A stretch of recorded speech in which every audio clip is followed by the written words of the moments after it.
Olá, tudo bem com vocês?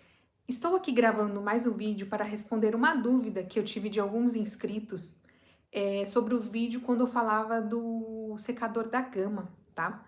Como é que tira essa parte aqui? Teve pessoas que falaram, não consigo, como é que tira? Eu vou mostrar para vocês rapidamente como é que eu fiz para tirar. Ó, eu peguei aqui e tirei. Coloquei um pouco de força, ó. Eu apertei aqui, vamos lá de novo, ó. Eu vou encaixar. Peraí. Ah, encaixei, tá vendo? Como eu fiz pra tirar? Segurei aqui com mais força, ó. Dei um impulso.